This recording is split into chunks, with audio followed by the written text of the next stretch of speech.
Good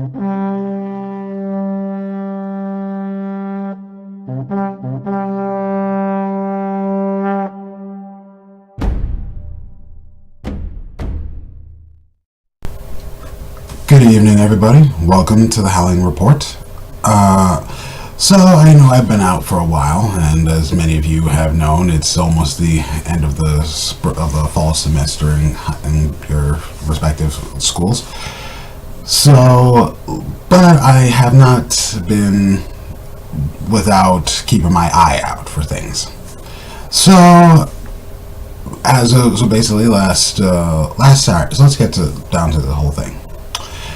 Last Saturday and last Sunday was, well, just say last weekend.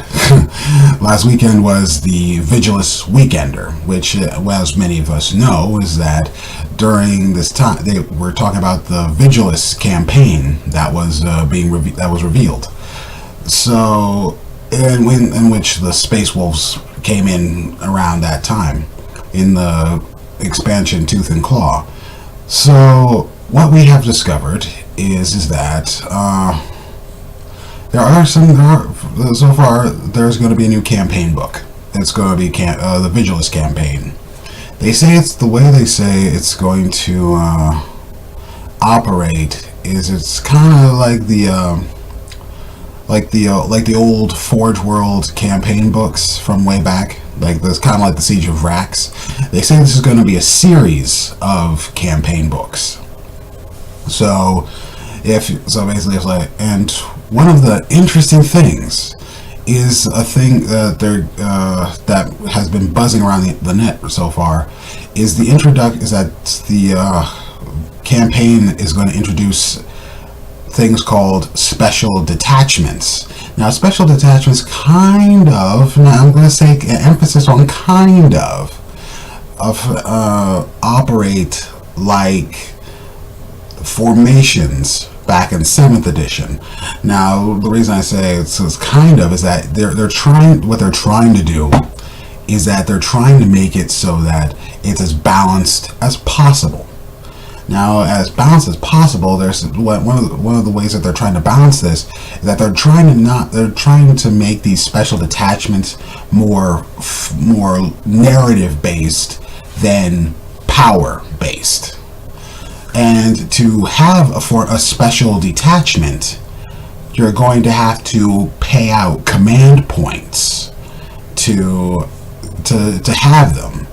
So it's like, okay, so basically you set up your army, the points are already there, and then you use your command points to create a special detachment. Now people are trying to figure out the issues with the Imperial Guard is that they have a lot of command points.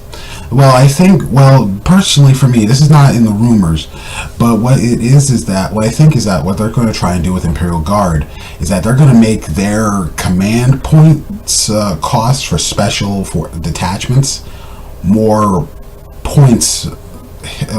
costly for command points. So one of the examples they said for what is it called? It's called the Veterans of the Indominus Crusade Veterans. I think that's one of them.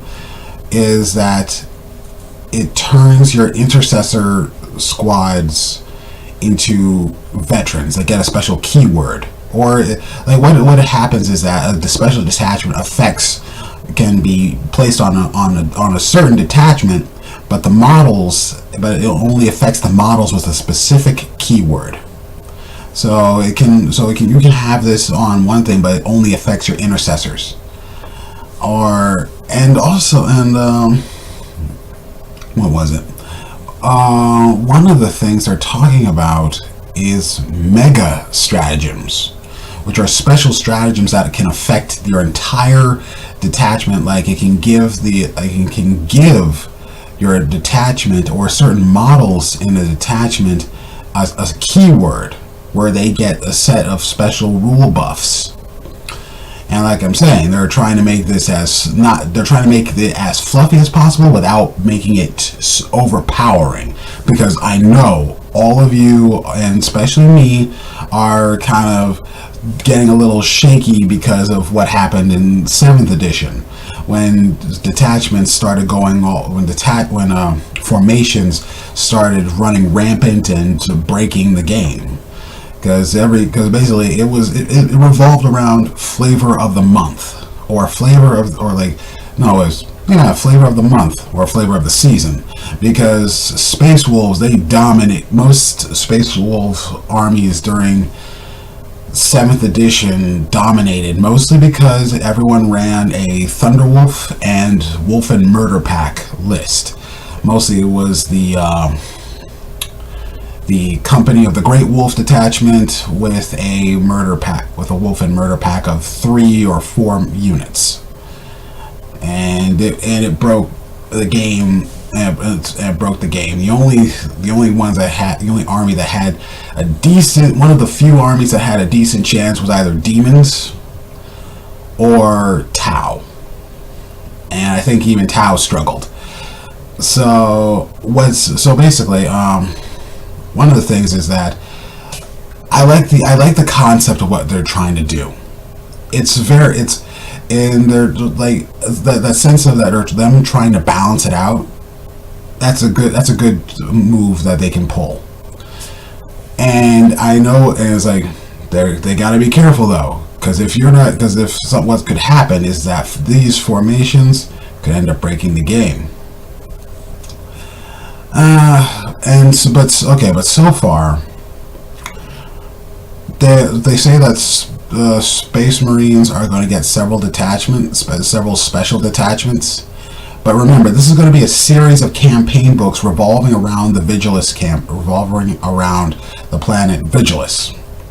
So they're going to be seeing an expanse of a number of special detachments that are going to be implemented onto this campaign. So yeah, this campaign series. Let me see. I think. And also, here's the thing. I'm here. If everyone saw the Marneus Calgar Primaris upgrade, but people need to realize GW has said that the regular Space Marine models are not going to be replaced. They're not going to get rid of them anytime soon, or I don't think anywhere in the near future. I think they just wanted to add units that could shake it up, that could shake things up. Because it's like, take a look at it, and because they said they're not going to give the Primaris models to the Grey Knights. And if you think about it, it makes sense on a genetic level, because Gilliman or even Belisarius Call doesn't even know where the gene seed, doesn't even know what the gene seed is for the Grey Knights. Only the Grey Knights have that, and some say that the reason is that the Grey Knights, since the Grey Knights are so top secret, but it's like, if Gilliman knows who they are, maybe he'll try to put Primaris Marines into them. But here's the thing: no one can really trust that. Not everybody's really trusting of the Primaris Marines. Like